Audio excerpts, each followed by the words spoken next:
رب کائنات نے سیدنا جبرائیل علیہ السلام کو بھیجا.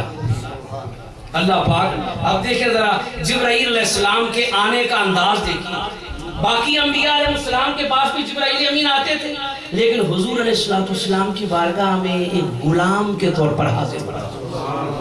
دو زانوں بیٹھ کر اتحیات کی شکل میں جبرائیل علیہ السلام آقا علیہ السلام کی بارگاہ میں آ کے بیٹھتے رہتے، خود ہی کویسچن کرتے، خود ہی حضور علیہ السلام سے جواب پا کر ویریفیکیشن خود ہی کر دیتے. صدقتا یا رسول اللہ، صدقتا یا رسول اللہ یہ کہتے اور واپس چلے جاتے.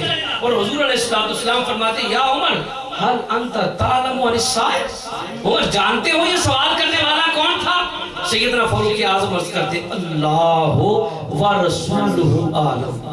آقا میں نہیں جانتا، اللہ اور اس کا رسول ہی بہتر جانتے ہیں. آج کل مفتی صاحب لاہور میں بیٹھے یا کسی اور جگہ بیٹھے، مفتی صاحبان جو ہیں کچھ خاص قسم کے لوگ، یا کراچی میں بیٹھے تو وہ فتوے کے آخر میں لکھتے ہیں، سارا فتوہ لکھ کے نا آخر میں لکھتے ہیں اللہ عالم، اللہ ہی بہتر جانتا ہے، میری رائے یہ ہے، it's my opinion، باقی اللہ عالم، اللہ ہی بہتر جانتا ہے. لیکن یہ جو طریقہ ہے یہ صحابہ کا نہیں تھا. صحابہ جب بھی بات کرتے تھے کہتے تھے اللہ و رسول. صحابہ اکرام اس طرح نہیں کہتے تھے، صحابہ اللہ عالم نہیں، اللہ و رسول عالم. جب کبھی اور بھی باتیں ہوتی، یہ بڑی سننے والی بات، کبھی اللہ کا ذکر اکیلے نہیں کرتے تھے، جب بھی ذکر خدا کرتے ساتھ ذکر مصطفیٰ بھی کرتے. حتیٰ کہ صحابہ اکرام آپس میں کسی بات پر بحث رہے، حضور نبی پاک صلی اللہ علیہ وسلم تشریف لائے ہیں، حضور علیہ السلام نے صحابہ کو منع فرمایا ہے، اور صحابہ اکرام اس بات پر بھی عرض کرتے نتوبو، اللہ بہت بڑی بات، نتوبو الی اللہ و الی رسول، ہم اللہ اور اس کے رسول کی بارگاہ میں توبہ کرتے ہیں، اللہ اور اس کے رسول صلی اللہ علیہ وسلم کی بارگاہ میں توبہ کرتے ہیں.